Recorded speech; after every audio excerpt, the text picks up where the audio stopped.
my name's Tim MUTTOO. I'm with H2O for All, and we are here in beautiful Uganda, East Africa. We are here partnering with MUTTOO Childcare and the Village Project out of New Zealand. We're here to do a sustainability project where we're going to be collecting rainwater and using it to supply drip irrigation and also do a goat farm. Yes, people, he's here, the co-founder and executive director of the charity called H2O for All. Mr. Timothy MUTTOO is here. So good to be here. Thank you for having me. Timothy MUTTOO. I like that name. Thank you, MUTTOO. thank you. I like that. Oh, you don't mind me calling you Tim, right? Tim's great, yeah. Okay. You can call me Sammy, by the way. Oh, thank you, Sammy. Good to have you on the show. Thank you. Now, who is Timothy MUTTOO? Well, I'm from Toronto, Canada. Oh, say hi to Rob for me. I don't know if I can find him, but well, I'm sure you can if you go to one of those bars. I can try. I'll try my best to say hi to him. Okay. But I was born and raised in Toronto. Okay. And I went to school to become an engineer. Okay. And after I became an engineer, I just started to travel all over the world. Mm-hmm.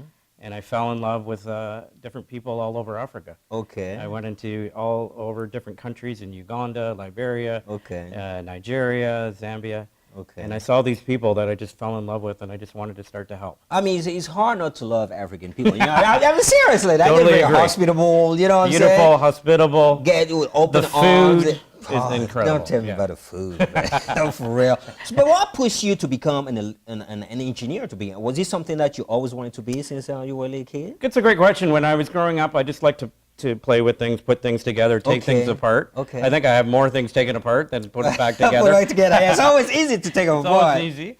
Okay. And when I was figuring out, well, maybe I can do something with this ability of making things and creating things, and I said, why not be an engineer? Okay.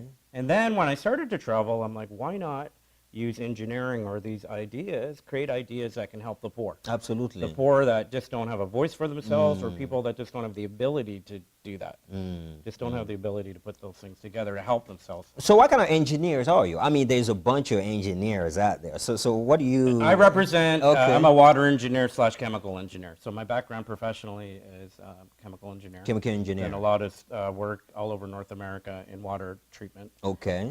In water treatment plants all over U.S. and Canada. Okay, and for the record, you've won a bunch of awards, Tim. Well, You actually pursuing a master's right now, right? I'm actually at a school up in Canada, Okay. at Waterloo, doing a Okay. master's of public health, and I really wanted to focus in on whatever I do to see the most impact on health. Absolutely. Right? You can design the best product or design the best application, but if it's not affecting the health of people, then you're just doing things for the sake of doing things. Absolutely, and I have to agree with you. Yeah. Now back to your charity. How Yes. did it start? You know, what pushed you to start H2O for All? It's a great question. I started to travel, and I just used to volunteer. Okay. So I went into different countries, and I was like, well, maybe I can just help people, you know, at health clinics or orphanages.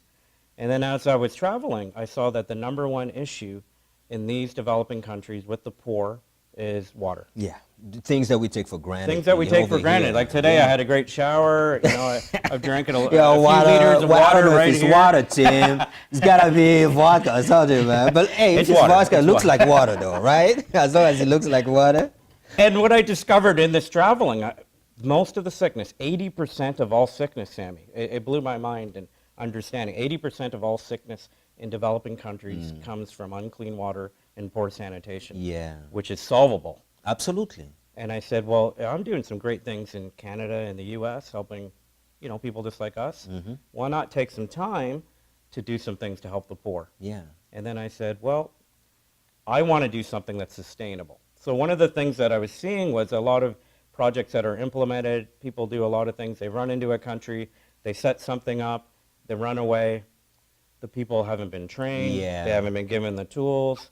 They just don't know what to do. If And something things just breaks, fall apart, you know. yeah, and then I said, that's not the type of work I want to do. I said, when I want to go into Africa, into these countries, I want to spend my time with the village leaders, spend time giving them the tools, educating them, spend the time with a lot of the women, a lot of the children that just aren't given their voice to, Yeah, say something. Yeah. So if you spend time with the women in Africa, those are the people. Tell me about that. Spending time with a woman in Africa, Tim. It's the best thing you can ever do if you come in Africa. It is. Because the women in Africa know everything. Absolutely. Hey, that's true. That's true. That's true.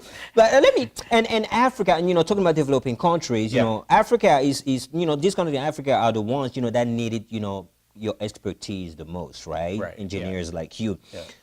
Is there enough water for an engineer like you to work with in Africa, when it comes to helping the people, with clean water?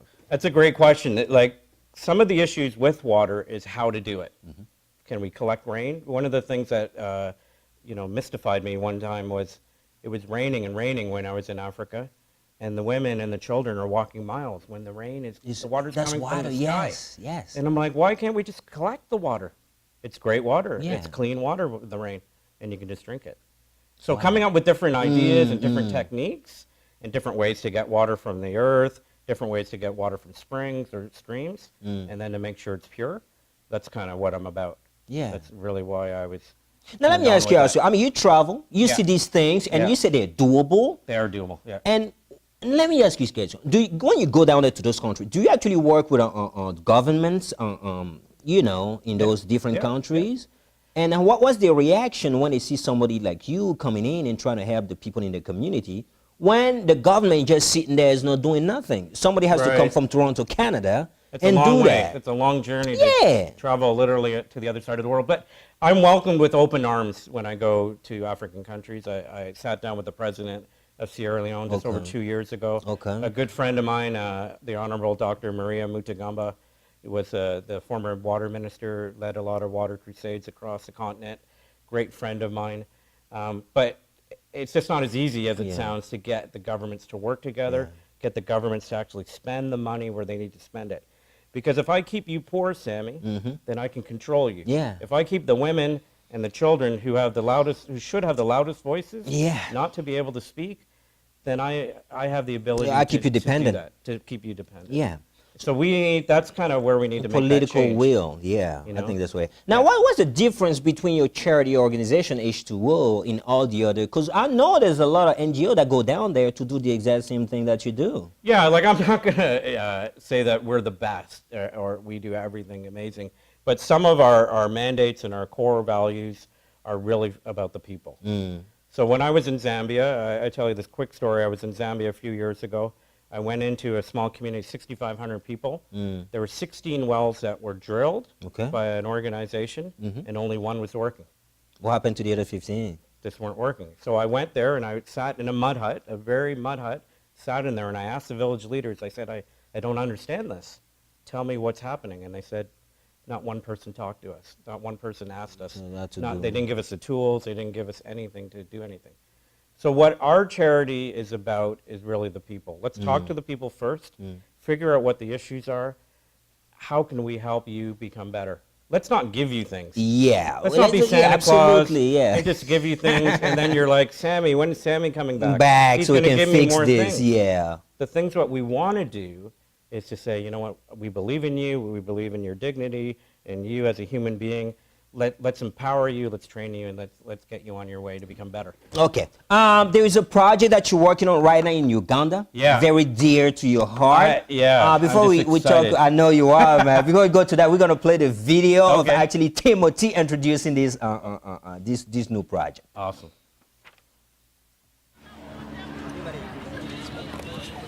Hi, my name is Tim MUTTOO.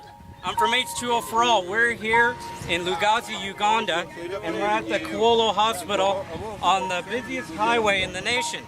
This hospital services 600,000 to 1 million people every year, but the biggest problem is that they are lacking clean water. H2O for All would like to thank you for the tremendous amount of support you have already shown in Phase 1 of the project. Our team has successfully installed window screens to prevent malaria, new beds for mothers to sleep on, and purified rainwater collection to support the maternity ward of the hospital. We have been helping families in Africa for over 5 years. Uganda holds a special place in our hearts because it's the first country where our team volunteered. What many don't realize is that over 80% of disease in Uganda is caused by unsafe water, sanitation, and hygiene practices. I am asking you today if you will help us bring clean water to this hospital. Tim, great work you're doing, man. Thank you. I know. I mean, the project must be a very big project because you got this book. Tim was like, he's got this book, man, talking about the project. Tell us a little bit about this project, Tim. This project is so dear to my heart. I was introduced to this project a couple of years ago by a great woman in Canada named Dr. Jean Chamberlain, and she told me about a hospital in Lugazi that services 600,000 people to 1 million people, and the hospital does not have water. What? Like, can you even fathom that? Like, what do pregnant women do, man? Like what do without water? So I went there to see it for myself. I went there and I spent time with there.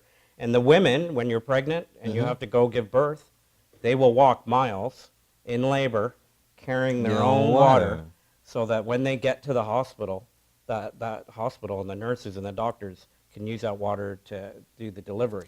So whoever came up with the hospital to build the hospital didn't think of having water in the hospital? That's right. Okay. Yeah. So our project, in this project, I'm so moved, and I've been there, is I want to go back. I want to go back, and I want to bring clean water to the operating theater of that hospital. Okay. Inside that hospital. So I'm going to drill a well. I'm going to drill a well. I'm going to use solar pumps. We're going to pump it up to some high tanks. Okay. And then the water's going to flow by gravity. I know I'm talking engineering. No, I kind of like put it together, yeah. The water's going to flow by gravity to service the hospital. Imagine when I was a child, I remember going to a hospital. Imagine going to a hospital and there's no bathroom to use, right? Wow. Imagine going to a hospital and you have to carry a 50-pound jug. And you're sick, man. You're in the hospital because you're sick. And you can barely get there. So I am going with H2O for All, and I'm asking people to help. I can't do this by myself. We're an organization that takes volunteers, and we ask people to help us. We're raising the money ourselves to do this. Yeah. It's going to cost about $40,000 $40,000 US dollars to do this. And come this on, is what we and want you to do it, out of the goodness of your heart. Now, how's the project going? How is it, moving forward? When did you start it? We did an initial phase one in 2012. What we did is we did rain collection. I told us the story of how people walk through the rain. And the rain, play dancing in the rain. Clean water is coming from the sky, but they don't collect it.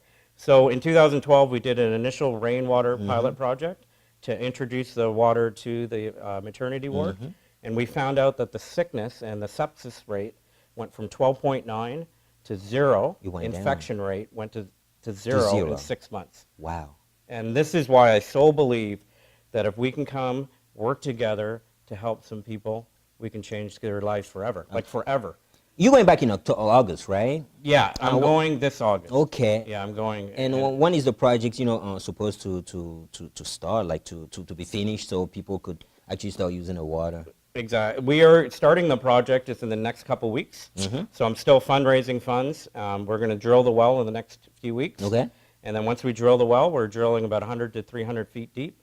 So we get 10,000 liters of clean water every day. And then I'm going to arrive there in mid-August, and I'm going there to do the rest of the work. And by the end of August, the hospital will have water. Great job. And you have a website where people can go and donate. Just... The website, just so you can come on, www.h2o.org. H2oforall.org. If you go on that website, you'll see it right on the front page. If you can help in any way, I think it'd be tremendous. Absolutely. Every dollar that you give and anything that you can do to support it will go straight to the people in that community. Imagine 600,000. That's a lot of people, man. That they show up at a hospital that doesn't have water. We can change that. That's insane. We can do that. Yeah. But thank you for being on the show. Is there anything you want to add? Because this is something, this is so moving, man, for real. It's incredible. I just encourage people to connect to helping. And somewhere in your life, give your voice for those that don't have a voice. Can give a voice. Yeah. Somewhere in your life, give enough time just somewhere to help people that can't help themselves. And I think it's an amazing thing. And if you ever want to travel, Sammy, I invite you. Absolutely. If you ever want to travel with me to do a project like that, no problem. I'll put you on the front lines, have you dig in, have you putting some things together. I will be there too. And then we'll dance. One thing in Africa. We dance for hours and hours and hours when the water comes. Absolutely. It's incredible. But Tim, I think you're going to great service to these people. Thank and you. I think you need to commend it for that. Thank I'm you. going to be the one to go on the website today and actually donate some money, man, to help you in your endeavor. No problem. Thank you for being on the show, man. Thank you, Sammy. And hopefully I get you back when the project is completed. Yeah, okay? yeah. I would I'd love to have come you back, give a report. Show some of the video. Absolutely. Show some of the people all over the country. Some of the women dancing too. Thank you for being on the show. Thank you. That was Timothy MUTTOO, Executive Director of H2O for All, folks. Thank you for watching, and we'll be right back. Don't go anywhere. We'll be right back.